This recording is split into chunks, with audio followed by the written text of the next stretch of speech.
Na katerem delovnem mestu ste trenutno zaposleni in katere so vaše glavne delovne zadolžitve? Ja, trenutno sem zaposlen na praktičnih delih, izvajanju praktičnih del in nalog na simulatorju, komunikacijskem in navigacijskem simulatorju. Na srednji pomorski šoli in na fakulteti za pomorstvo. Kako ste ob iskanju zaposlitve na kopnem izvedeli za vaše delovno mesto?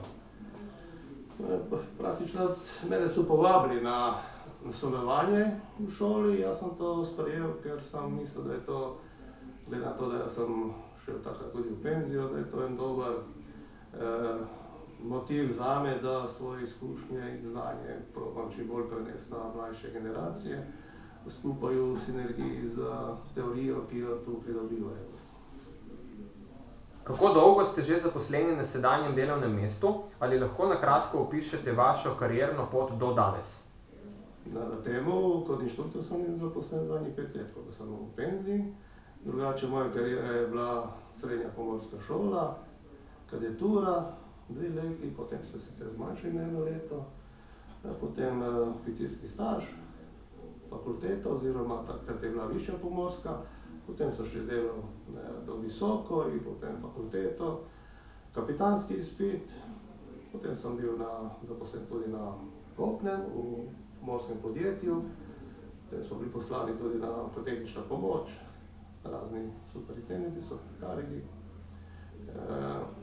predstavniki, potem sem se spet vrnil na ladjo in kot poveljnik, vse skupaj recimo v pomorstvu bi rekli, da sem od svojega 14. leta pa do konca kariere. Katere izkušnje in kvalifikacije ste imeli pred prijavo na to delovno mesto? Jaz sem kapitan dolge plovbe, inženir za pomorsko in promet.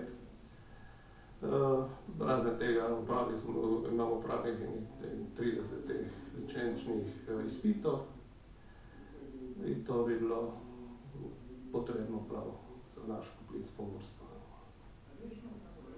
Katera znanja in veščine so potrebna za to delovno mesto?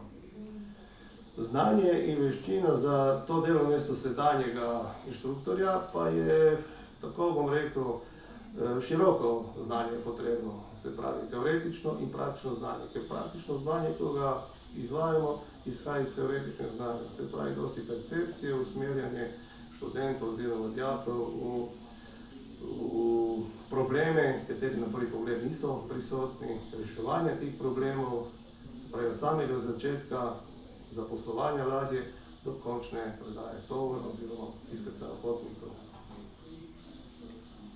Katere osebnostne lastnosti, torej fizične sposobnosti, osebnostne lastnosti in zanimanja se vam zdijo pomembna za to delovno mesto? Ja, kot prvo je pomembna psihofizična sposobnost. Zato so moj čas v pomorske šole vpisovali samo sebe oziroma dijake, ki so bili psihofizično sposobni. To je na prvo mesto bilo, drugo mesto je bilo dobre ocene v osnovni šoli, tretje je bila disciplina in seveda četrto pa je prilagodljivost oziroma timsko delo. Ali vam je delodajalec na tem delovnem mestu nudil kakšna usposabljanja in katera so to bila? Ja, jaz sem poleg tega naredil še usposabljanja na potniške ladje, ro-ro ladje, tam, kjer je bazično, tako da sem zdaj v sklopu tega mojega treninga študentov in dijakov koristim tudi te spoznaje. Kako poteka vaš delovni dan in katera so vaša običajna opravila? Delovni dan, kot zdaj kot inštruktor, je priprava materiala za trening, za izobraževanje, potem razlaga vsakega koraka, to so take brošurice, primerne za dojemanje na nivoju študentskega oziroma dijaškega, in potem je dodatna težja stopnja, to so pa za kandidate, ki prihajajo na osvežitev oziroma na tečaje. Kaj vam je pri vašem delu najljubše? Najljubše je to, da ko te kandidati oziroma vsem sprejmejo in dobijo nekaj novega, kar niso do zdaj slišali ali niso bili s tem seznanjeni. Ali ima vaše delo tudi kakšne večje slabe strani? Ja, slaba stran je, ker prihajajo kandidati z podlago, katera ne zadovoljuje stopnjo, ki jo po doli bi še morali imeti. Kako mislite, da se bo vaša poklicna pot razvijala v prihodnje? Jaz mislim, da v tej smeri in z dodatnim izobraževanjem, ker trenutno tudi delam, bi še naprej se ukvarjal z predajo znanja mlajšim, kateri so zainteresirani za pomorstvo. Kakšen nasvet bi dali nekomu, ki želi delati na enakem delovnem mestu, kot je vaše?